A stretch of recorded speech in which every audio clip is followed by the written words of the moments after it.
Quisiera hablarles de la concepción y de los principios educativos de don Eugenio María de Hostos, insigne puertorriqueño, prócer y escritor del siglo XIX. Lo quiero hacer no solo por su valor pedagógico y por supuesto latinoamericanista, sino por su valor filosófico. Tomaré como guía un interesante estudio de Ángel Villarini, titulado La enseñanza orientada al desarrollo del pensamiento según Eugenio María de Hostos. Así, mis amigos, si está dentro de su interés, dialoguen conmigo desde la filosofía hasta el final de esta reflexión que acá les traigo. Les habla José Luis, sin más, comencemos. Hay en Hostos un fuerte deseo de libertad de las Américas, de su desarrollo autónomo y de las potencialidades morales e intelectuales postradas por la mala educación colonial imperante. Entiende que esta libertad comienza por lo que quizás sea el más efectivo mecanismo de emancipación, la educación, o mejor digamos, un buen sistema educativo.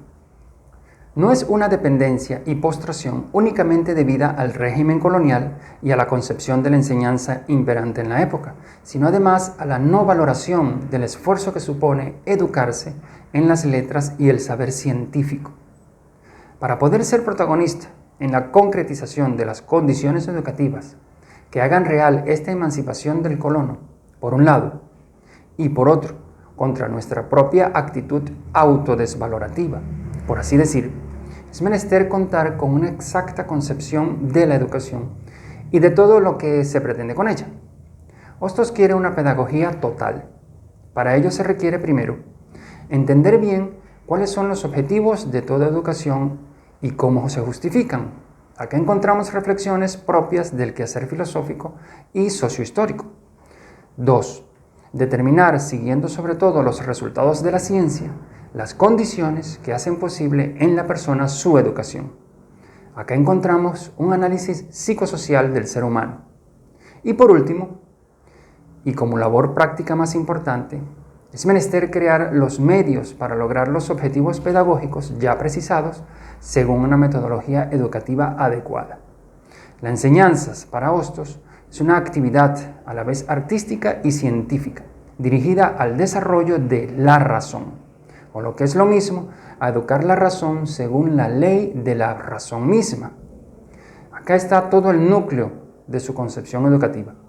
Así que todo lo que expondremos consistirá en explicar este acerto, aunque nos concentraremos en los dos primeros puntos, las reflexiones filosóficas y sociohistóricas, primero, y las condiciones de la razón que hacen posible su educación, como segundo lugar. Primera parte. Algunas reflexiones filosóficas y sociohistóricas.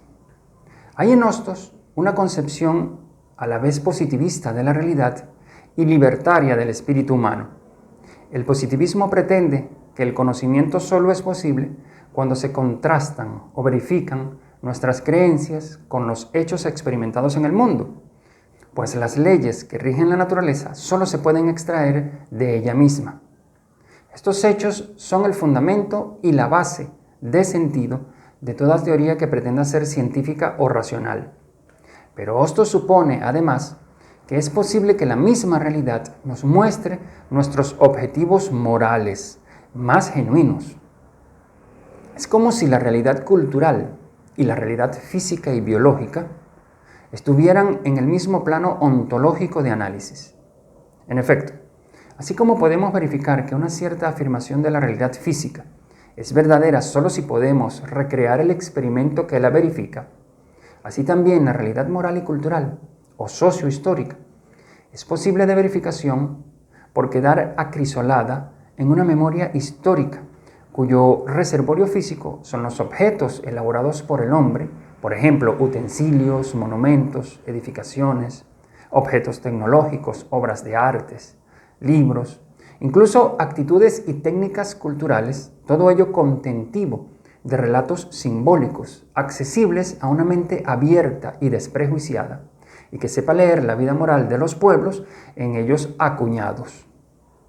Por eso Villarini afirma que en Hostos apreciamos la convicción de que la naturaleza dio conciencia al hombre de ella misma, y por eso capacidad de conocer su origen, sus elementos favorables y contrarios, su trascendencia y relaciones, su deber y su derecho, su libertad y su responsabilidad. Y también esta dio al hombre la capacidad de querer y realizar lo que él quisiera, capacidad de perfeccionarse y de mejorar por sí mismo las condiciones de su ser y por sí mismo elevar el ideal de su existencia. Y en eso consiste justamente la libertad, en su autoperfeccionamiento y en realizar lo que éste tenga por su mejor entender. En Hostos, la razón es la capacidad de aprehensión y articulación conceptual de las leyes que rigen la realidad. Esto es, la capacidad de hacer ciencia o producir conocimiento científico, pero un conocimiento que permite no solo entender las cosas, sino además apropiarse de la naturaleza. Esto es, de crear técnicas y procedimientos que permitan el dominio de la realidad. Esta concepción, acá inscrita, posee tres elementos. Primero, la razón como procedimiento intelectual de articulación conceptual. Segundo, la razón como búsqueda de la verdad. Y finalmente, la razón como mecanismo que posibilita el dominio de la realidad en función de los fines humanos. Y nuestro cuerpo y espíritu son también parte de esa realidad que podemos poner en consonancia con los procedimientos y designios de la razón.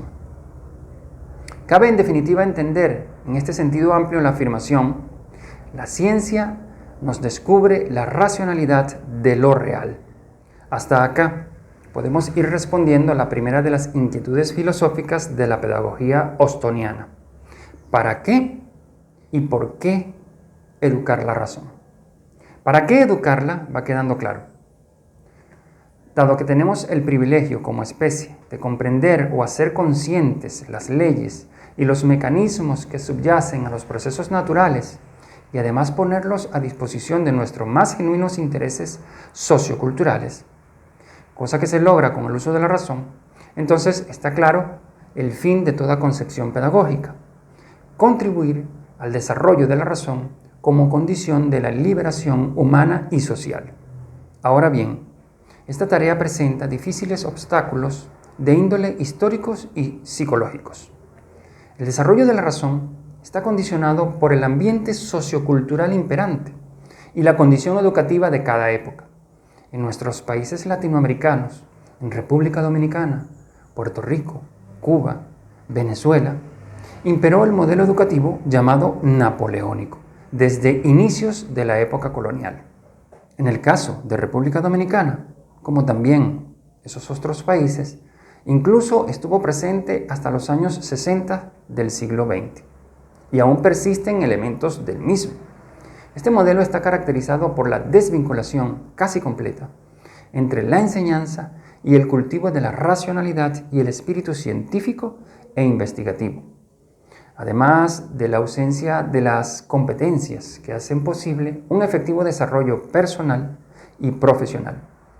El modelo se concentró preferiblemente en la formación de profesionales que requería el sistema burocrático y socioestatal para operar, fundamentalmente abogados y clérigos, y otros profesionales también necesarios en toda sociedad, como los médicos, profesionales todos extraídos de las capas pudientes de la sociedad.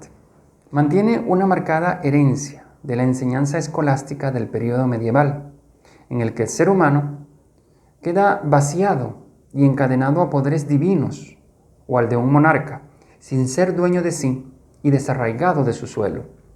Entre las características más resaltantes de este modelo educativo en el ámbito de la enseñanza y de los requerimientos sociales están, aunque con distintos acentos en todo este periodo llegando hasta la actualidad. Primero, un aprendizaje marcadamente memorístico, repetitivo y acrítico, que solo favorece la ciega y servil transmisión de ideas, razonamientos, juicios y conocimientos ya formados por otros. Es un cultivo unilateral de la memoria y la imaginación. Segundo, un divorcio entre lo que se suministra en la enseñanza fundamental, secundaria y universitaria, y lo que requiere en general la sociedad para su desarrollo como nación próspera e independiente. Aún hoy persisten elementos cuando notamos, por ejemplo, una marcada inflexibilidad en la oferta formativa que ofrecen las instituciones educativas, una ausencia de estudios sobre vocación, como por ejemplo una prueba de orientación y de aptitudes académicas, que permitan al estudiante insertarse en una profesión ajustada a sus intereses y talentos, y permitan a las universidades ofrecer estudios o nivelaciones y reforzamientos orientados de forma más realista. También una apatía y desconocimiento de la clase empresarial por la necesidad de profesionales que exhiban ciertas cualidades de productividad y formación actitudinal, con real valor para el progreso económico en su conjunto. En resumidas cuentas, todas estas características del modelo educativo colonial napoleónico obstaculizan una educación realmente liberadora de la condición humana de servidumbre, de retraso social y del necesario desarrollo de una economía productiva, tecnológica e industrial. Y todo esto se resume para Hostos en el obstáculo al desarrollo de la razón, de una razón sana, capaz de recrear con fidelidad las realidades objetivas del mundo físico y reproducir con imparcialidad las realidades de las condiciones morales e históricas de los pueblos. En fin, el olvido de educar la razón según la ley de la razón. Desde el punto de vista del sistema educativo, podríamos decir que la pedagogía cultivada en nuestras naciones ha carecido de una intención claramente humanizadora, o peor aún, ha servido de instrumento de dominación, toda vez que ha olvidado primero el propósito para el que se educa. Segundo, incorporar la búsqueda del conocimiento científico, basado en la naturaleza científica del educando y de cómo puede éste lograr los objetivos educativos. Finalmente, establecer un método de enseñanza-aprendizaje fundado en el conocimiento de la naturaleza de la persona a educar. Por lo tanto, las propuestas pedagógicas de Hostos se concentran en una reforma educativa que primero define con claridad y de forma objetiva la finalidad liberadora de la condición humana como el fin de toda educación. Segundo, que se fundamente en el conocimiento científico, que supone además el conocimiento de las fuerzas y condiciones del uso y desarrollo de la razón. Finalmente, que elabore un método de enseñanza-aprendizaje acorde con estos dos requerimientos. En conclusión, la correcta educación consiste en la posibilidad de desarrollar la razón, o lo que es lo mismo, el desarrollo simultáneo de actitudes para la ciencia y el correcto despliegue de las fuerzas morales.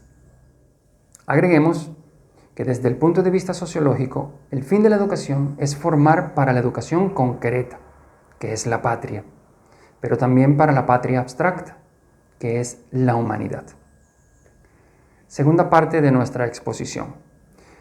¿Cuáles son las condiciones de desarrollo de la razón? Respecto a esto, digamos primero que el conocimiento más profundo de este punto es también una guía inmediata para propiciar el desarrollo de las potencialidades intelectuales y morales del ser humano, y por eso provee el norte de todo educador en su requerimiento de la labor educativa. Lo primero a tenerse en cuenta es que la razón no es una facultad puramente receptiva, como si el conocimiento fuera una cosa que se mete en un recipiente, como entendía la concepción napoleónica de la educación. Para Hostos no existe verdadera asimilación del conocimiento si el mismo educando no logra reproducirlo, recrearlo o crearlo. En esto consiste lo que hoy denominamos la adquisición o el desarrollo por competencias en el ámbito curricular actual. Citemos a Hostos.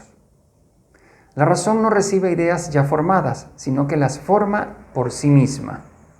Esta frase claramente apunta a una concepción constructivista del conocimiento o la adquisición de competencias. Y continúa Hostos.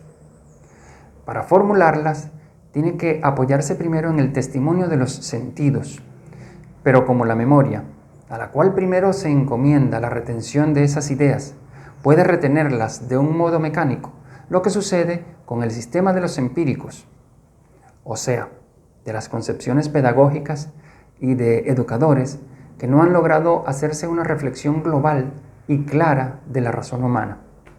Entonces decía que en Hostos, lo que sucede con el sistema de los empíricos es algo que puede compararse a lo que sucede con el ganso que suministra la pâté de foie gras. Un cocinero empírico sabe que el hígado de ganso sometido a cierto régimen engorda sin cesar, pero por no saber que la gordura del hígado produce la muerte del animal, lo sujeta a este régimen mortal, sin cuidarse de que muera, con tal de que el hígado engorde. Los pedagogos empíricos hacen con la memoria de los niños y adolescentes lo que el engordador del hígado con los gansos. En otras palabras, engordamos la memoria, que es solo un recurso de la razón, en detrimento o muerte del cuerpo entero de ésta. Hablemos ahora de la estructura dinámica de la razón. La razón posee una estructura, funciones y operaciones, cuyas etapas de desarrollo es menester conocer para entender la forma real de la producción de conocimiento y para que el educador entienda y recree las condiciones que posibilitan el desarrollo de la misma y los obstáculos que se le interponen. La razón es un proceso intelectual con raíces en la psicología humana y por eso Villarini nos recuerda que la enseñanza debe estar basada en lo que la psicología nos enseñe de la razón humana. La razón es un organismo compuesto de organismos que manifiestan su actividad por medio de las tres funciones básicas de esta: sentir, querer y pensar. Con la razón descubrimos, conocemos y aprehendemos la verdad. Con ella logramos una representación conceptual y sistemática de la realidad a través de un proceso de 4 momentos: intuición, inducción, deducción y sistematización. En Hostos encontramos primero una lógica teórica que nos ayuda a conocer la estructura y funcionamiento de la razón, o sea, el modo natural de operar que tienen las facultades o funciones intelectuales en cuya virtud la razón se encamina a la verdad. Su entendimiento es propio de la psicología. Por otro lado, tenemos una lógica aplicada que nos enseña a pensar, que nos proporciona las reglas a través de las cuales la razón se encamina a la verdad. Su mejor entendimiento es propio de la lógica formal y de las disciplinas metodológicas. Estas dos ramas nos proporcionan el entendimiento de la serie de operaciones que constituyen a la actividad pensante, consistente en un orden sucesivo invariable de los momentos ya referidos: la intuición, la inducción, la deducción y la sistematización. Estos 4 momentos son funciones de la razón que se pueden descomponer en elementos operativos más sencillos, como la memoria, la imaginación y la atención. Algunas de estas operaciones están presentes, a su vez, en todos los momentos o funciones de la razón, como la atención. La dinámica es la siguiente: la intuición, que puede operar con mecanismos perceptivos y sensitivos, además de otras operaciones, transforma en nociones o conceptos el material proveniente de estímulos ambientales. Estos conceptos pasan a la segunda función, la inducción, que opera con mecanismos como la observación o la distinción y convierte este material, o sea, los conceptos y nociones, en leyes o principios, o las llamadas verdades generales. Nuevamente, este producto es ahora procesado por la tercera función, la deducción, que opera con mecanismos como la analogía y la síntesis, pero a partir de estas leyes y principios para obtener juicios o verdades concretas. Finalmente, la razón, a través de su más elevada función, la sistematización, toma estas verdades y construye teorías científicas a través de operaciones como la ordenación y la coordinación. Pondré este ejemplo. Un niño que de forma natural está dado al proceso intuitivo antes que a las otras funciones, simplemente querrá enriquecer su mundo de objetos. Su deseo es formar nociones de ellos, como la noción de triángulo, cuadrado y circunferencia, que son usuales en nuestros entornos humanos. Pero también hará algunas inducciones o generalizaciones, como por ejemplo, quizás piense que dado cualquier entorno nuevo para él, se encontrará en algún momento una de las figuras mencionadas. Y si en efecto es colocado en algún entorno nuevo, tenderá a pensar o deducirá o formará el juicio de que allí encontrará una de esas figuras, y de encontrarla será un caso que verifique su deducción. Pero también sistematizará en la medida en que su mundo de figuras se muestre coherente con sus creencias. Al pasar a la etapa adolescente, si seguimos a Hostos, su predilección será ahora la inducción o generalización. Ya está lleno de nociones y su deseo es crear principios generales. Como por ejemplo, si pudo apreciar que una cierta figura se descomponía en pequeños cuadrados, propenderá a generalizar y pretenderá que siempre que encuentre una figura se podrá descomponer así. Sus otras funciones están presentes, pero prefiere generalizar. Quizás sea esta la edad de las grandes ilusiones y de compromiso casi ciego a valores que cree universales. Pero llegado a la etapa de su juventud, o mejor sea llamarla adultez temprana, su predilección será la deducción y será propenso a creer que entiende perfectamente que las cosas concretas, digámoslo así, de su mundo, que se ajustan a su juicio, se ajustan indefectiblemente a su interpretación y así las entiende. Finalmente, llegado a la madurez, tornará a revisar su amplia experiencia y tratará de equilibrar sus funciones, enriqueciendo sus nociones y, si hace falta, llevando a cabo inducciones y poniéndolas a prueba con deducciones hasta establecer de forma estable teorías al respecto. Es una etapa más crítica, pues estará dispuesto a que si el mundo contradice, por ejemplo, sus deducciones a partir de principios, tenderá a revisar estos principios. Si de niño pensaba que en todo entorno nuevo encontraría las 3 figuras geométricas antes referidas, y sucede que en algún entorno exhaustivamente revisado no encontró ninguna de estas figuras, entonces habrá de replantear esta inducción. Esto quizás suceda de forma más agudizada llegado a la etapa de la juventud en la que el uso de la deducción es mayor, al menos para Hostos. Podría pasar que insista, siguiendo este ejemplo, en la correctitud de la generalización y la deducción, pretendiendo que si no encontró ninguna de las figuras, aunque la búsqueda fuese exhaustiva, no habrá que darse por vencido y seguir esperando y buscando. Esto puede llevar a una vana ilusión acrítica de sus percepciones y funciones racionales. Esto sucede con muchas personas que ya en la madurez parecen haberse quedado en la tercera etapa de la razón, sin llegar a una sistematización estable y resistente a las críticas, o al menos un poco más resistente. Su deseo inconsciente de mantenerse en esa tercera etapa los vuelve irracionalmente acríticos, siempre esperanzados en que la verdad les asiste, aunque sea muy poco probable su acerto.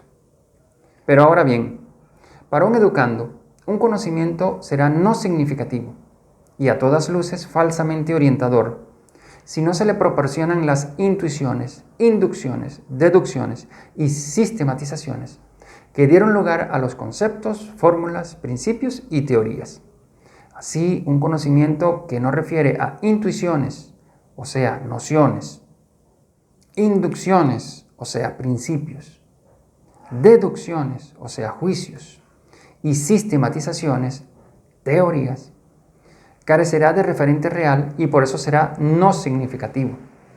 El educador debe evitar los vicios que se producen al crear demasiada dependencia de las operaciones a un cierto nivel, por ejemplo, a nivel básico, la sensación, la memorización y la imaginación, y evitar el funcionamiento de las operaciones complejas, como la deducción o la sistematización, sin haber enriquecido o fortalecido las operaciones básicas, y promoverá siempre las operaciones que a lo largo de toda la serie son usadas como la atención, claro que sin detrimento de las otras operaciones de cada nivel.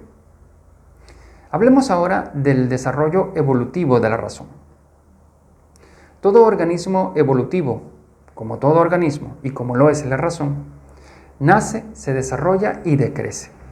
En su primera época de crecimiento, o sea, en la niñez, en el individuo humano prevalece espontáneamente la capacidad intuitiva o formadora de nociones y conceptos, como ya vimos.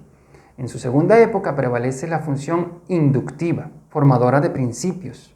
En su tercera, la deductiva, generadora de verdades concretas a partir de principios. Y finalmente, una época más equilibradamente integradora, en la que prevalece la sistematización del conocimiento o las teorías. Estas épocas coinciden con la niñez, la adolescencia, la juventud y la madurez del ser humano. Pero hay que entender que a pesar de que en cada época de crecimiento prevalece una de las funciones de la razón, en realidad siempre están presentes todas las funciones. De manera que este proceso de la razón no se realiza diseccionando cada una de sus funciones y separándolas. Hemos hablado de prevalecencia natural de una de las funciones en las etapas de crecimiento hacia la madurez, pero no de exclusiva presencia de la función prevaleciente. En este sentido, la razón es un organismo de crecimiento complejo, que va de una totalidad desequilibrada, aunque natural, a otra totalidad estable y productora de conocimiento científico propiamente. Hay que decir que todo esto nos recuerda a psicólogos evolutivos como Piaget y a filósofos de la totalidad racional como Hegel. De este último, es probable que se haya alimentado intelectualmente, pero las ideas del primero ya estaban de alguna manera insinuadas en Hostos. De acá se desprenden algunas orientaciones para los educadores. Estos deben ayudar al educando a activar y desarrollar la función para la cual esté más apto, como lo ilustra Bellorini. El niño prepondera la intuición y por eso es tan curioso. En el adolescente, la inducción y por eso es la edad de los más vivos placeres intelectuales. En el joven, la deducción y por eso es la edad de las jactancias y las vanas inseguridades. La madurez subordina todas las demás funciones a la sistematización, integrándolas de forma correcta. Si entendemos la necesidad de respetar el desarrollo natural de la razón en esta secuencia de etapas, en la que prevalecen algunas funciones sobre otras, hasta alcanzar la madurez plena, el educador debe tomar como criterio pedagógico, a respetar siempre, el evitar la distorsión de este desarrollo natural, por ejemplo, forzando al niño a deducciones, en una etapa en que su pensamiento requiere terminar de reforzar su capacidad intuitiva, o de convertir las sensaciones y percepciones en nociones o conceptos. De lo contrario, tendrá a un niño con una capacidad abstractiva que le servirá de muy poco, o en el mejor de los casos, tenderá a distorsionar con ella la interpretación más exacta de la realidad concreta. Tampoco debe, por ejemplo, forzar al joven a fundar sistemas en una edad en la que prevalece su capacidad deductiva o de entendimiento de las realidades inmediatas a partir de principios. Hablemos ahora del desarrollo de la razón como apropiación histórica del conocimiento científico. Hasta ahora hemos considerado el desarrollo de la razón solo en el plano individual, pero también se debe hablar del desarrollo de la razón en la especie o en la historia humana. La razón que el individuo llega a desarrollar es también una herencia legada por su especie. La historia de la humanidad también ha pasado por etapas de apropiación del conocimiento, como por ejemplo los recordados 3 estadios de evolución social de Augusto Comte: el teológico, el metafísico y el positivo. Para Hostos, la especie ha alcanzado el estadio de conocimiento basado en la ciencia, y es al que debe aspirar toda educación, si pretende ser plena. Entonces, si bien la primera tarea del educador es guiar el desarrollo de la razón individual de sus educandos, su segunda tarea es llevar este desarrollo hasta donde la especie ha logrado alcanzarlo. Esta es la magia de la actividad formativa: lograr recrear en el tiempo de una vida individual la historia de la humanidad hasta alcanzar su estadio más elevado. Hacia ello se deben encaminar los planes de estudio de las instituciones educativas y los distintos niveles educativos a la formación de personas con pleno conocimiento de la actividad científica, la actividad racional por excelencia. Es por ello que el educador debe ser un conocedor de la ciencia, de su estructura y clasificación y de su metodología. Muchas gracias por llegar hasta el final de esta pequeña reflexión, dialogando con Jack y este servidor desde la filosofía.